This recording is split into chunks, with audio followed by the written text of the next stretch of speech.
So again, thank you everybody for joining today.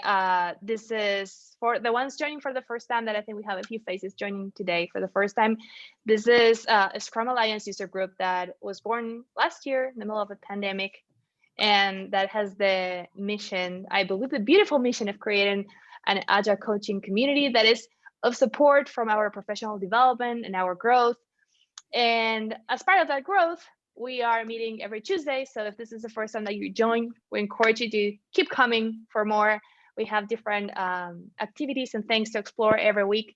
So if you feel like it, come check it out. You can find us in Meetup and YouTube and everywhere else. Mauricio, if you have the links there, you can share with everybody. And recently, we had this idea of a new experiment that we call Around the Globe. And this Around the Globe experiment is basically to bring some of our colleagues out there outside of Latin America to come join us and share a little bit of what they do and what they know.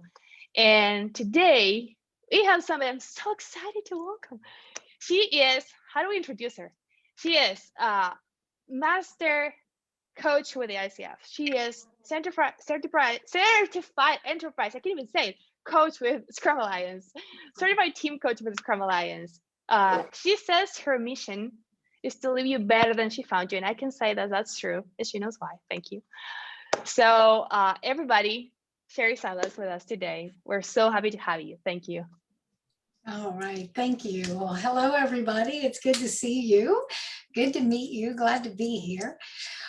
Before we jump in, it would be helpful for me to know who you are.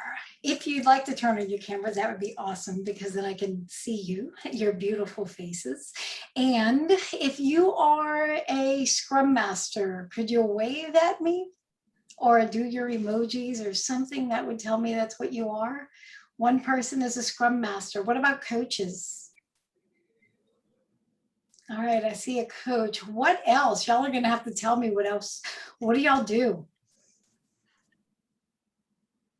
Danny, you're gonna have to start us off. Well, I'm a Scrum Master right now, but I'm starting my journey to become an Agile coach. So I'm new in this. Awesome. Josefina? I'm PM. But I'm trying to also to start my journey on the Agile and the Scrum methodology. Awesome. I do something similar to Scrum or similar to Agile, but trying to help the company I'm working on now to start a transformation process, let's say. And PM is project manager, not product manager, is that right? Right now I started a new position that I'm product manager, yes. Product. But I used to work as a project manager. Ah, so you made an easy transition, same letters, just different role. Anybody else? What anybody else other than Scrum Master, coach, product or project manager? Hi, everybody. I'm Shamila. I'm a marketing manager. I am actually proposing the Agile methodology in the new company I am now. So I used to work with Scrum actually, but I'm trying to know more about it so I can propose it better. Awesome. Well, as Anna said, I'm an enterprise coach. So I work with teams, I work with individuals just as a professional coach.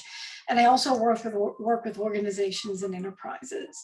So some of the skills that I wanted to tell you about today, let me go ahead and share my screen because I think I forgot to do that. We're going to be talking today about coaching skills.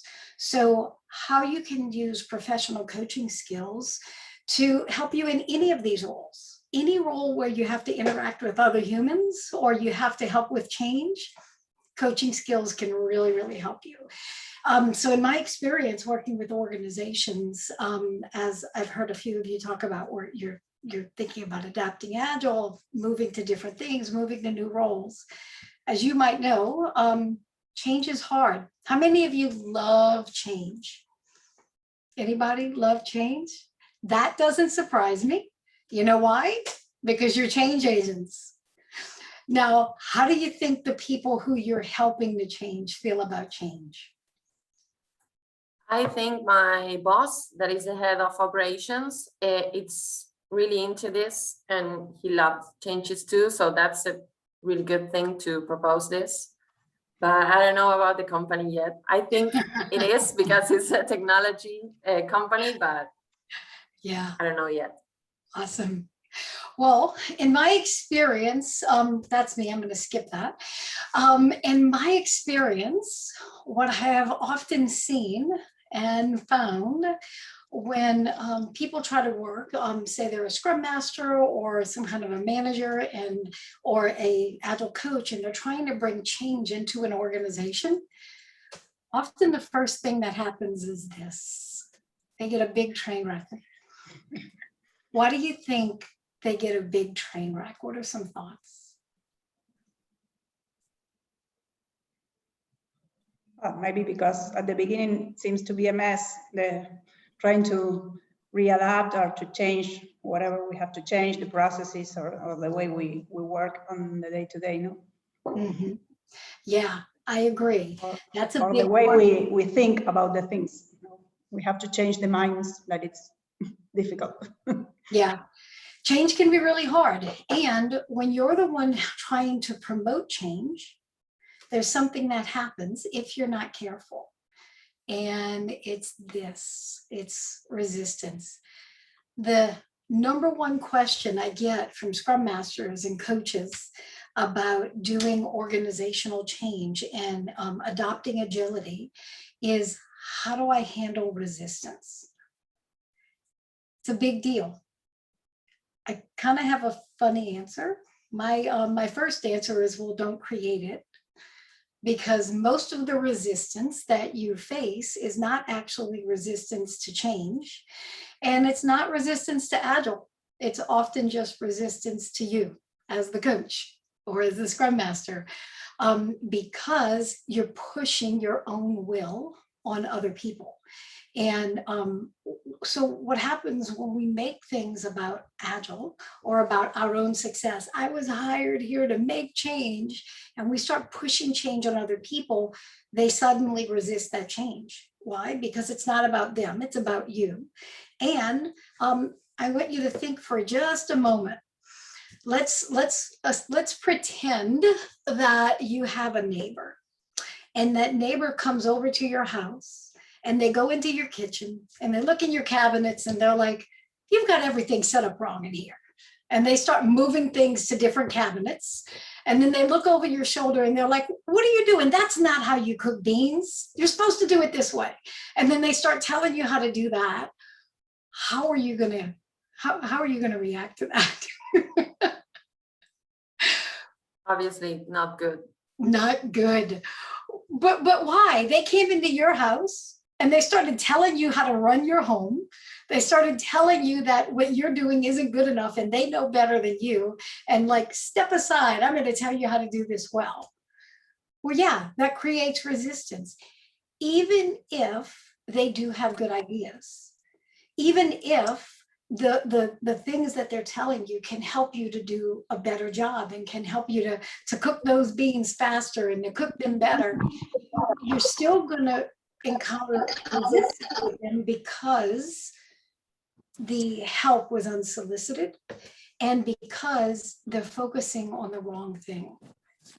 They're focusing on their own agenda, and it's to get the change installed into the team or into the company. The way coaching skills can help you to bring change in an organization is to look at it from the perspective of, we're not trying to change other people. We're trying to help them bring about the change that they want to see in their company. So rather than coming in and saying, here's all the things you're doing wrong, you should be doing them this way, what is most helpful is if we just ask, what is it that's not working as well as you want it that we can focus on together?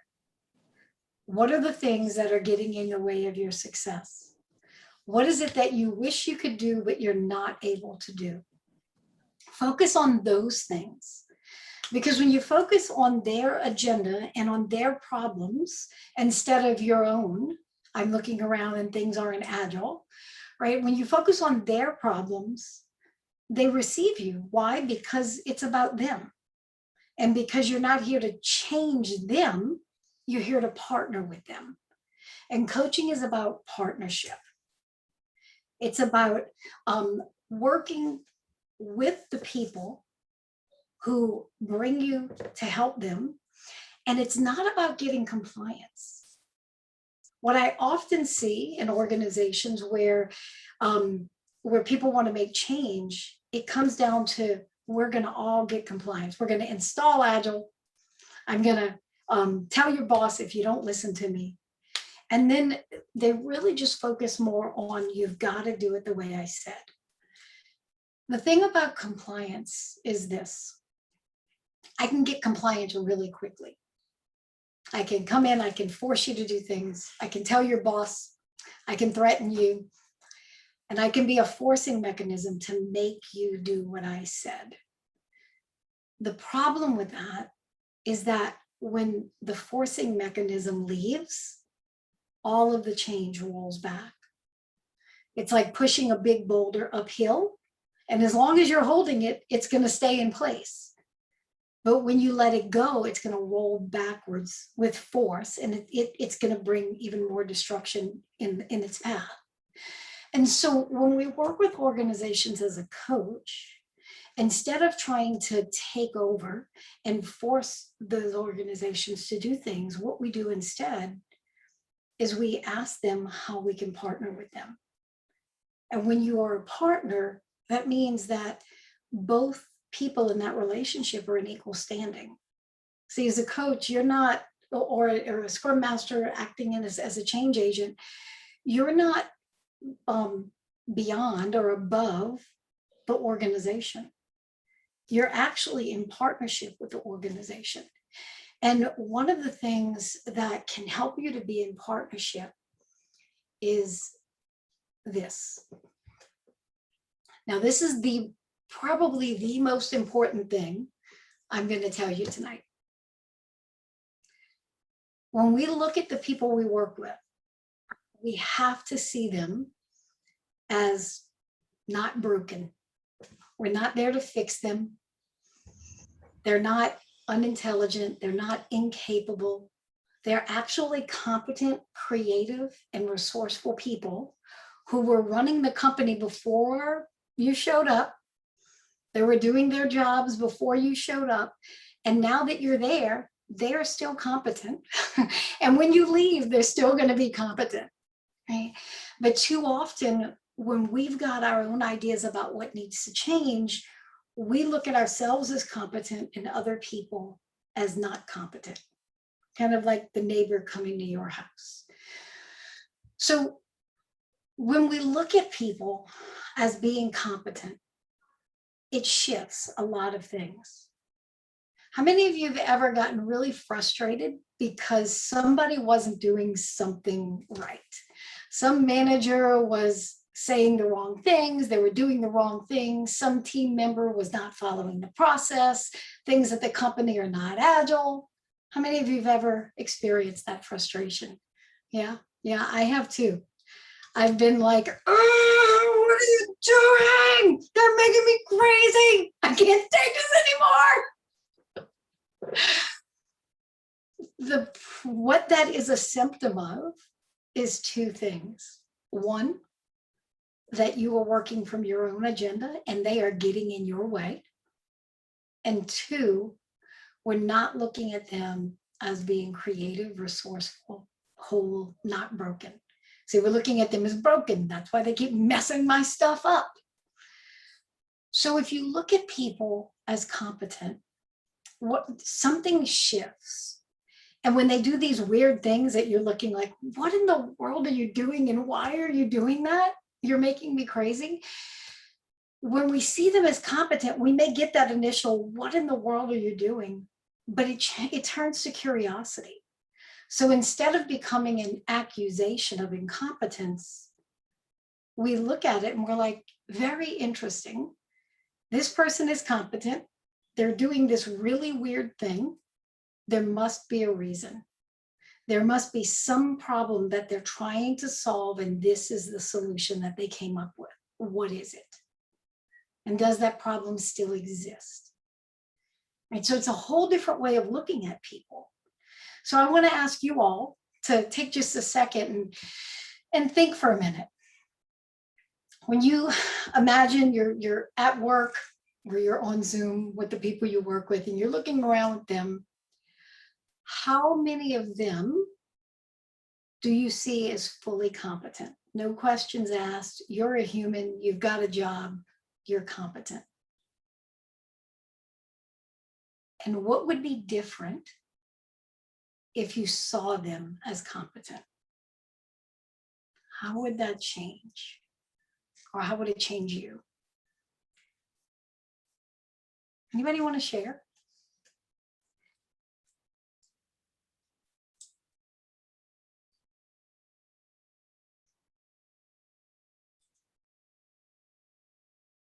I was gonna just sit there, but I was like, you know, I'm a coach. I could sit in silence all day long. So let Y me puede tell ir you en how, español también y traducimos. Just saying that if they feel like going in Spanish, we can also do a translation. Oh, so don't. yeah. So I'll tell you a little bit about my own experience, because I'm happy to tell you I failed 1,000 times. So I was at this one company, and this was probably 7 or 8 years ago. So back when I was young and I thought I knew everything, you know, before I learned anything, kind of like a teenager.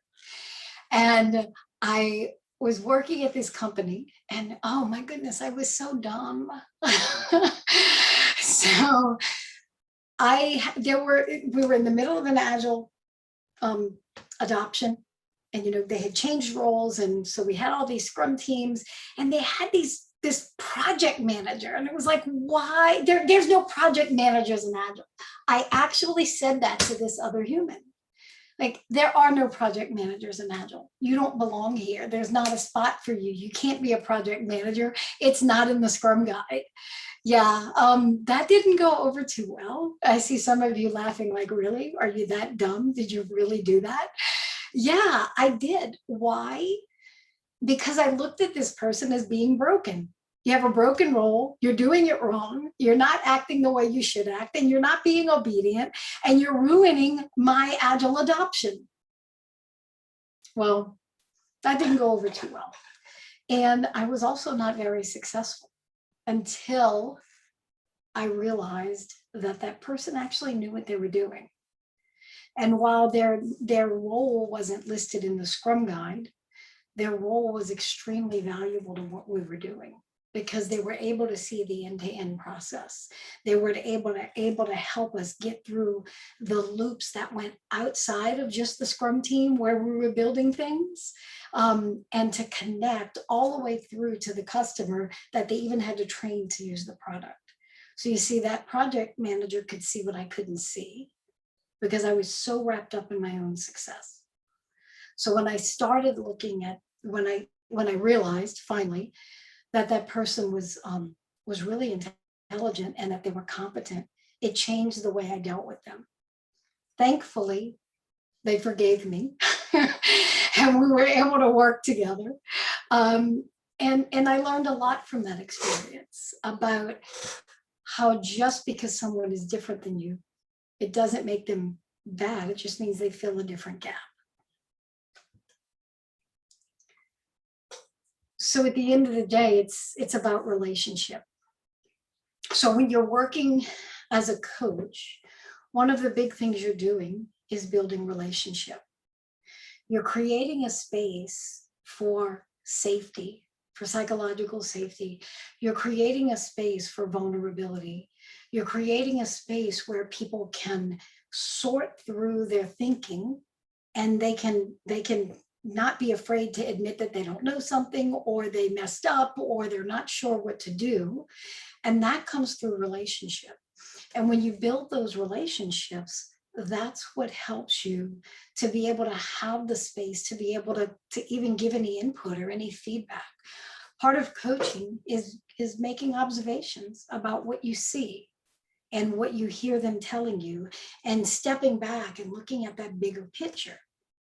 And so when you do that, when you build that relationship, that the client that you're working with gives you permission to speak to them, to tell them the hard truths, to give feedback that might make them see things from different perspectives. Coaching is not about getting to the end. It's not about getting to the end and saying, yes, I made the goal. I have this transformation. Coaching is about helping people to learn more and to have greater awareness about themselves and about the work they do so that they can make different decisions. When we look at adopting Agile, you hear, I'm sure, about, it's a mindset, it's a way of thinking, it's a way of believing, it's a way of being.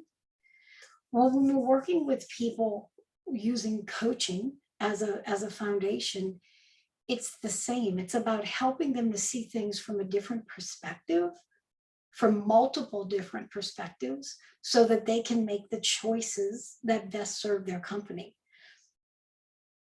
When we tell people like, hey, I've got this idea, this thing happened at another company and it might help for you, it's not about bringing it in and saying, this is the way to do it.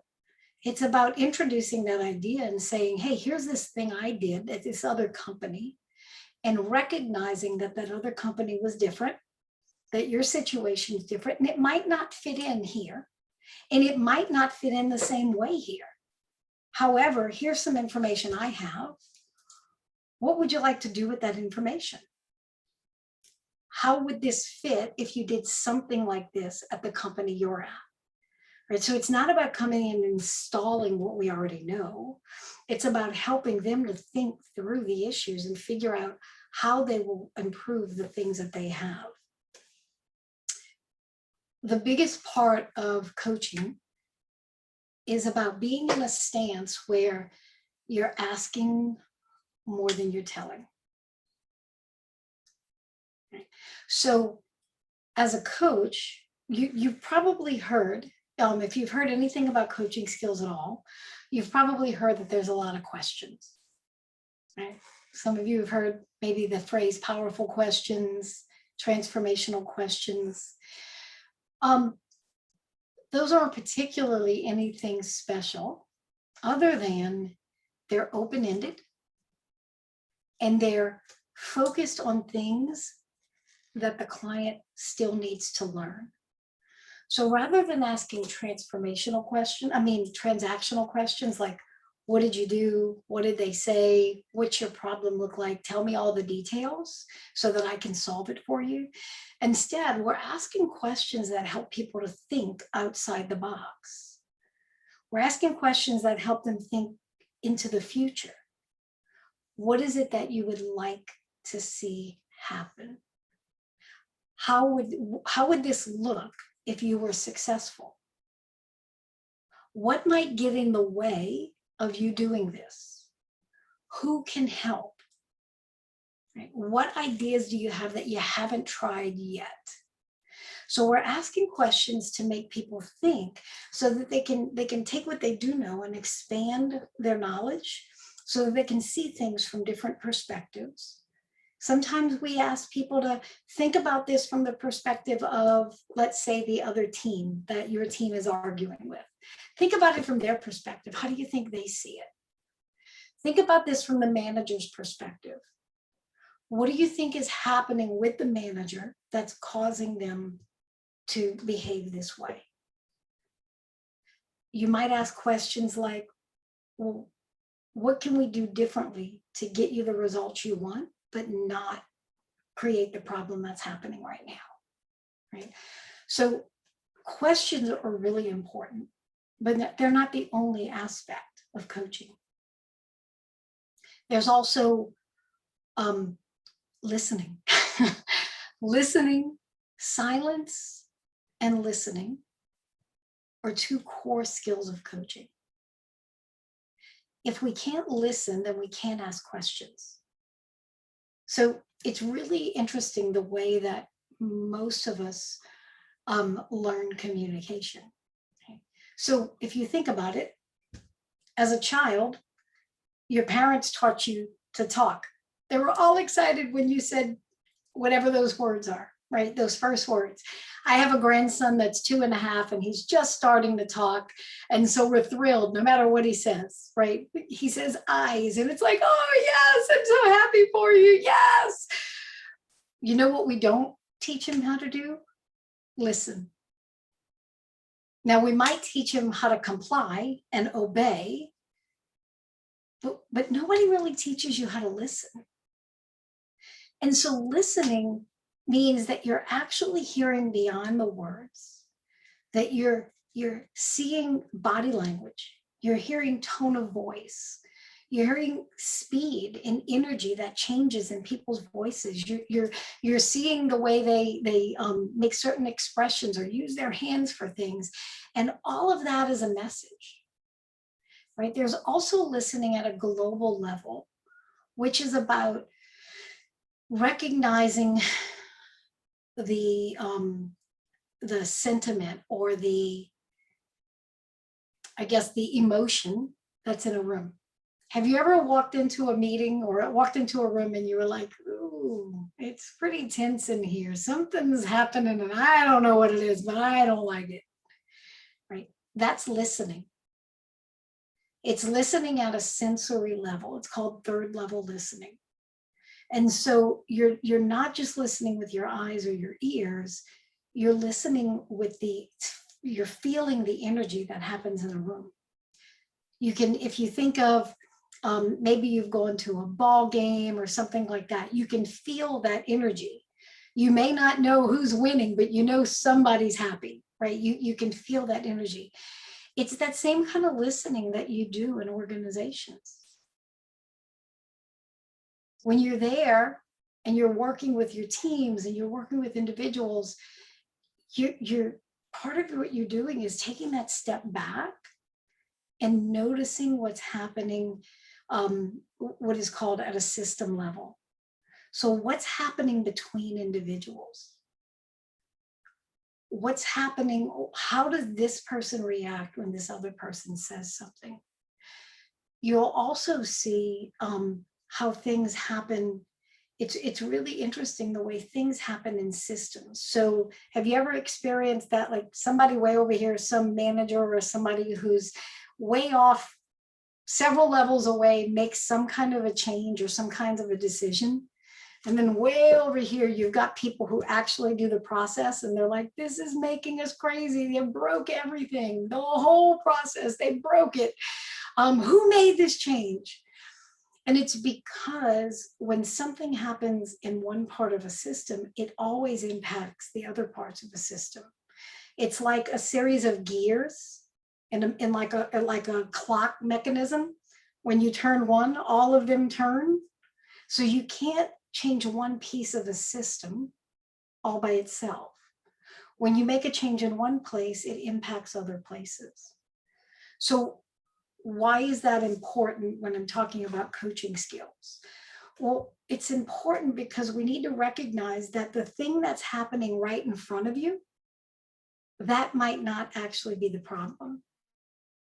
It might be the symptom of a problem. And the problem is actually someplace else, way in a whole different piece of the organization. So one of the things that I hear a lot of complaints about with Scrum teams is, I've got this manager and they want to know everything. They want to be in my daily Scrum. They want to be in my retrospective. They want to assign work. They want us to write reports and tell them where everything is. And so they're really, really frustrated with what they think is a micromanaging manager. Have y'all ever experienced that one? Anybody? Maybe? Not too much? No, not at all, right? No, never. But when you take a step back as a coach and you say, well, let me see what's really happening. Remember, people are not broken. So if this manager is doing this thing that seems out of place, getting curious about, well, why? And so when you zoom out a bit or you begin to ask questions, what you'll often find out is that manager's manager keeps asking them questions they can't answer.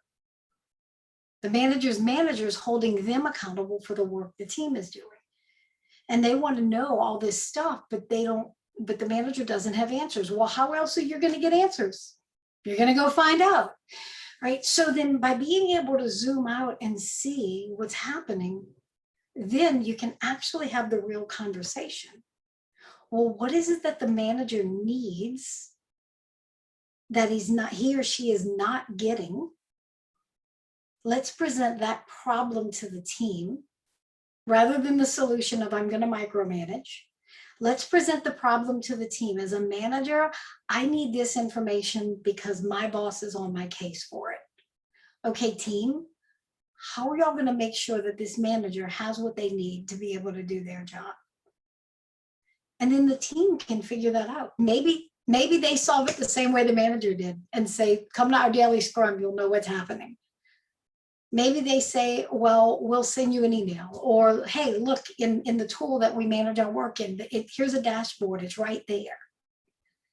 But it's opening up that conversation instead of going to the manager and saying, you, stop micromanaging. Don't go to their daily scrum. You shouldn't be in that thing. You shouldn't be in that retrospective, right? So because doing that shuts down communication.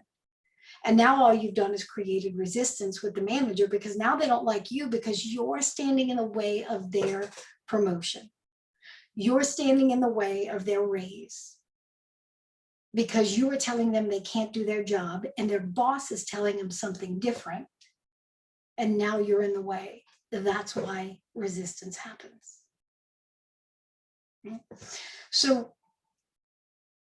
asking questions, listening, zooming out and seeing the bigger picture. Those are all coaching skills. You don't have to be a professional coach to use those skills. They're good communication skills. So give me a little bit of feedback. What are some of the things that are happening in your mind as I bring up some of this?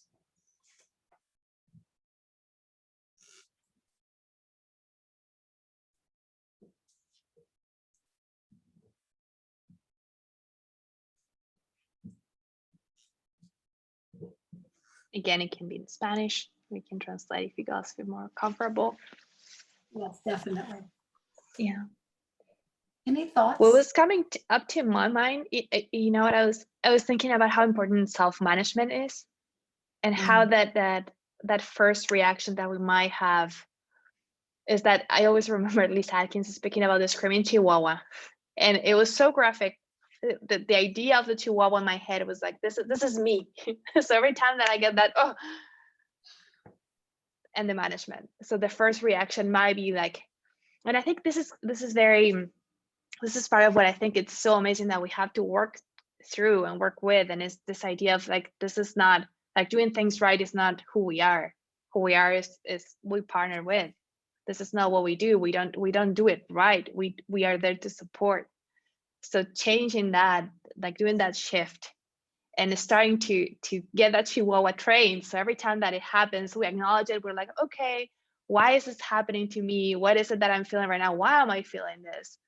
And then managing that, and then working again from a point of view of curiosity and listening and trying to find out more. I think that's a very powerful combination. Mm-hmm. Yeah. And I like that you brought up self-management, because that is a coaching skill. You have to be able to manage you. And you're right, we're not trying to change other people. Our job as coaches, as scrum masters, is not to change other people. We can't change people. They have to change themselves, right? So if I come work at your company, I can't change your company for you. Now, often you'll work at a company and the manager, they're like, hey, go fix things, go fix that team, go fix my Agile, go do all that stuff. That's actually setting yourself up for failure, because you can't change anyone but yourself. But what you can do is partner with people so that they can make the changes they want to make, and you can help them figure out how to get there. And so that's really important, because there's a difference between compliance and actual change. And what we want is create sustainable change. Sustainable change only happens when people are empowered and they own the decisions. And then what will often happen is they make a change and it's going well, and then they'll be like, oh yeah, we don't need to do this anymore. And then they'll go back to where they started. And you have to let them do that, because it's part of the learning process. They go back, and then after a while, they're like, well, this isn't working. It was working when we did the other thing. So then they shift back to what they originally changed. It's when they make that shift back that that actual change happens. Because before that, it was only an experiment. We're going to try this. Yeah, it seems like it's working, but maybe we don't need it anymore because things are working. And they go back, another experiment. What happens if we stop? And that's when they get the proof that, okay, making that change actually fixed the problem. So that's how we want to work from now on. And that's where the sustainability comes in. If you stop them when they try to roll back and say, no, you have to do it this way. Yeah, they'll do that, but it's not going to be sustainable. And when something happens and there's some kind of an emergency, they're going to always go back to what they believe. So it's our job to help them shape and form new beliefs. Yeah, I think another point to work on is the concept of learning from the mistakes. I just finished another meeting in my company that we were talking about this process, this transformation process we are trying to start up, and to modify the way that people see the mistakes, and that we have to understand that it's good. Let's say it's good to learn about from the mistakes, because we are doing. If we are doing, we can fall in the situation of a mistake. But the point is that we have to understand what happened and to learn from that situation, and that's something that not all the people is open to see and to work on that. And many of them also are afraid of making mistakes, so they don't do because they are afraid of falling in a mistake. So that's something that also we, in some, depending on the type of organization and the processes and the managers' ways they manage the people, let's say, sometimes you have to also work on that. Mm-hmm. Absolutely. The way you respond to things that don't go the way you expected makes a big difference.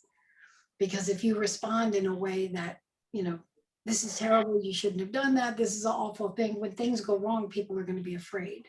And then they'll be afraid to try things.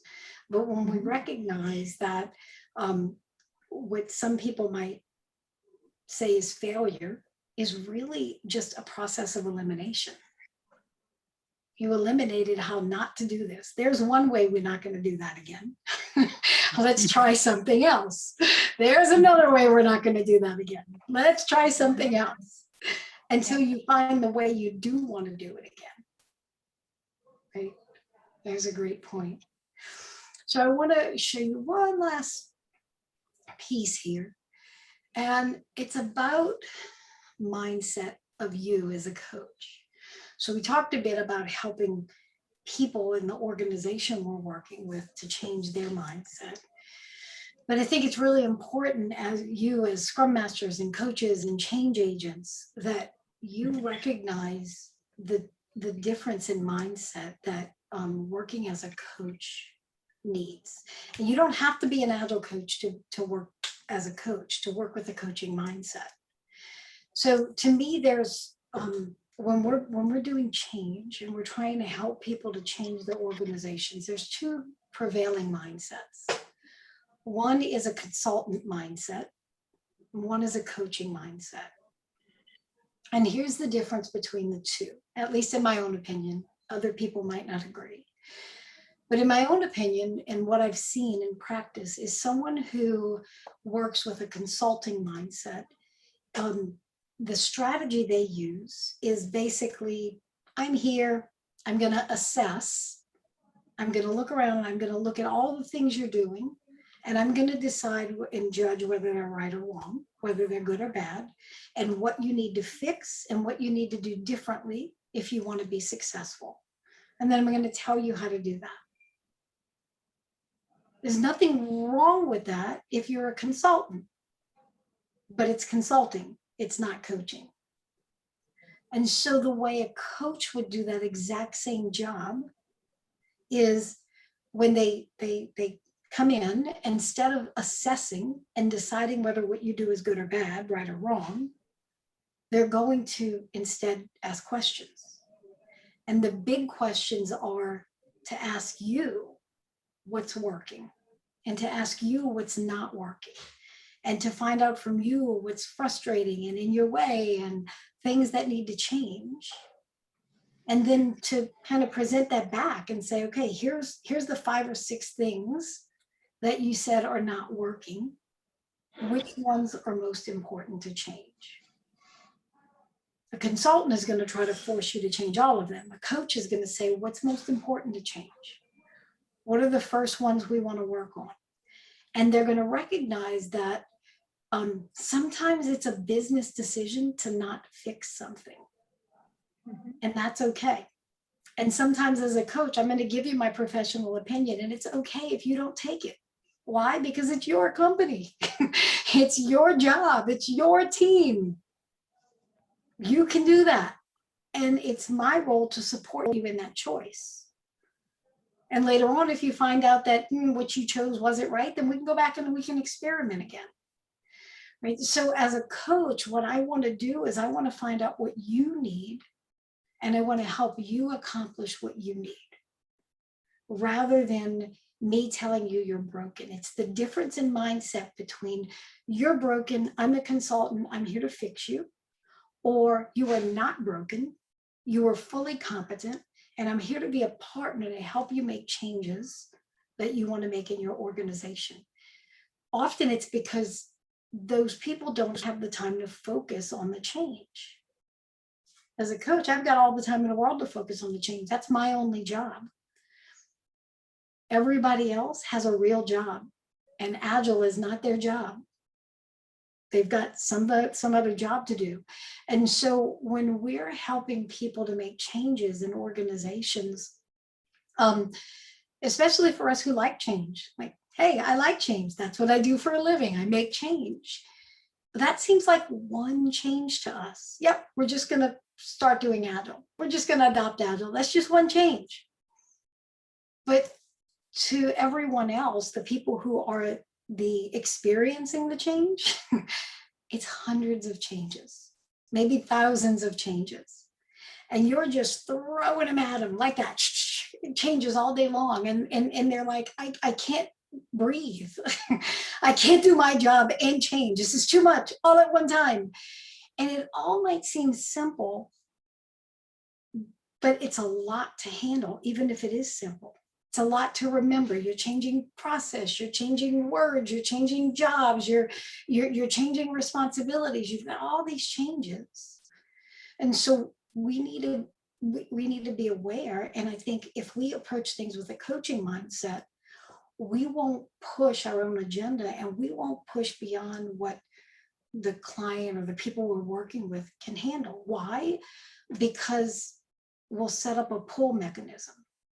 And they're going to be pulling when they're ready for more change, not you forcing the change on them. And that's what creates sustainability, because when they're ready, they'll come back and they'll say, what else?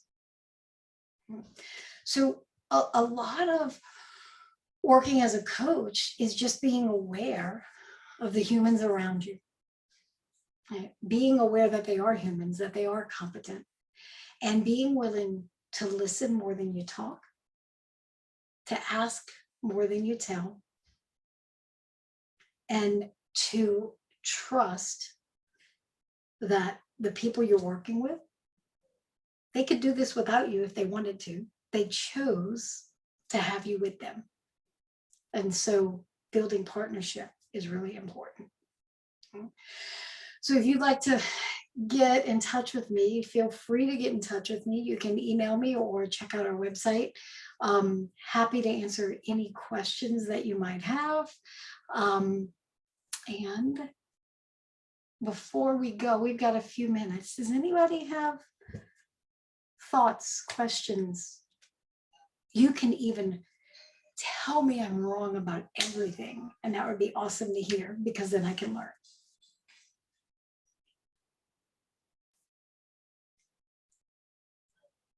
Any thoughts, questions? Maybe you could tell us, or me, or us, what do you think is the next step? That's it. What do you think is the next step from this? Yep. So if we're to say, what's the next step in learning coaching, and learning more about coaching skills, there's two things you could do. One is simple and free.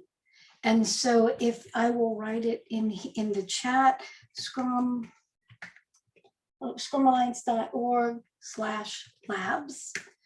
If you go there, I think I spelled it right. If you go there, there's a program there called Path to Coaching. It's a set of videos. It's like 80 something videos. It's a full comprehensive set of how do you do coaching with individuals, with groups? How do you coach organizations? Keeping in mind it's introductory level, right? So you can learn a lot through listening and just start to apply some of those skills. And then I think if you from there, if you want to go deeper, then I would say get some training in professional coaching. You don't have to get like full-blown training to be credentialed as a coach. We have a program that's called Discover, which is just like 10 weeks, and it teaches you how to do coaching. So that way you can take those skills, bring them into your workplace, and start utilizing them in the way you work. And you'll see a huge difference. The thing that's been so amazing for me for these years that I've been doing this is hearing people come back and say, this stuff is changing my life. My spouse likes me again. They said I'm different. My kids like me. So it's not just about work. It's about, as you're learning to do this, you actually change because your mindset changes. And so it's a really amazing process to see people go through as they're learning to be coaches and the impact it makes on their entire life. And if y'all have questions, I'm happy to answer any questions along the way.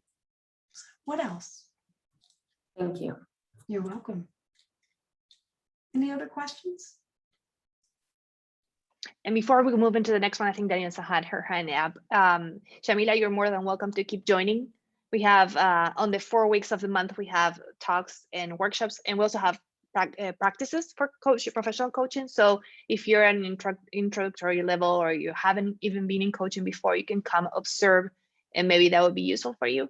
And then we have also career development. So if you're interested in taking a look into what might be coming, you can also have a community here to support you on that. So. Okay, yes, I would love to. Thank you. Awesome. Liana, I will Dani? go ahead and send it back to you. Oh, yes, Sherry, you give it to tons information tonight. We need to, I have tons of things to think about that and reflect. So too much information for today. So I can ask you a little bit if you have any technique that you can recommend when we see others like they need to be fixed. As you mentioned before, how can we stop to doing that? Yeah, that's a really, really good question. For me, it's about starting to notice the triggers. So when you are looking at somebody like they're broken, you're going to feel something happen inside, right? You're going to get frustrated. Something's going to happen and you're going to notice that there's a trigger there. by beginning to notice how you react internally, that can be the trigger for you to just pull back, to stop and breathe and say, okay, where's my curiosity? There must be a reason for this. That's always the go-to for me. Getting frustrated, there must be a reason. They're doing something and I'm getting frustrated. What's the reason? Is it because it's my agenda, or is it because there's something going on? They're not broken. There's something happening, right? And so that's the two questions I always ask. Is it because they're getting in my way, or am I seeing something that's weird and there's actually a real reason for this? And then so that goes over into the, yep, they must be competent, or they are competent, therefore there must be a valid reason this is in place. Thank you. You're welcome. Do we have time for one more? Yes. I have one that I would love to hear your thoughts about this one. And is I've heard all types of things and all types of different approaches and points of view in terms of what being a successful Agile coach is and how we're measured. What would you say makes us good Agile coaches? Well, I think it is that, I think one of the indicators is that when you leave, people still like you. But beyond that, it is, that's determined with every client individually. So what is it that your client is trying to accomplish? And what is the partnership you have with them? You should always have measurable goals. Right? What is it we're trying to do? How will you know that we've done it? And how are we going to work together to get there? I think there's so many things that make you a good coach. One is that you are not doing it for the client. You're partnering with the client, and they have the accountability and responsibility, because you haven't done your job well if it rolls back when you leave. And the only way it won't roll back is if they own it, right? So setting up measures of success, letting the client own the direction, the agenda, and the actual change, and being with people in a way that changes them personally. I know you mentioned that my motto or my mission statement is to leave people better than I found them with each encounter. And that's not just a saying, it's real. That if I have an interaction with you and you are worse off because you met me, then there is a problem with who I am as a coach, right? When I leave you, after you've encountered a coach, you should be better off. And so to me, that's the sticking point. Beautiful, thank you. Mm-hmm. All right. How are we doing, everybody? Good? Awesome, awesome. Well, Great. we can't thank you enough, Sherry, for this. Thank you for coming and sharing all your experience and you're being you. So thank you for that. I would like to share one more thing with everybody, and is again, as a Scrum Alliance user group, we're starting to have these links now that are going to give you SIUs for all of you that are a Scrum Alliance somewhere, somewhat, CSPOs, CSMs, ACSMs, so yeah, CSPOs, whatever. So whatever thing you have in a Scrum Alliance, you can go in and log in your SIUs. So every time that we meet, we're going to have one of those for you, so you can go and check them. And that is going to help you renew your certifications if you need them. So that's good. All right. Well, it's been great having you all. Thank you, Sherry, again. It's been awesome. All right. Thank you. It was good meeting you all. Thanks so much, Sherry. All right. Okay. Bye-bye. Thank you. Bye, Silly. Thank you. Gracias a todos. Bye. Gracias. Bye.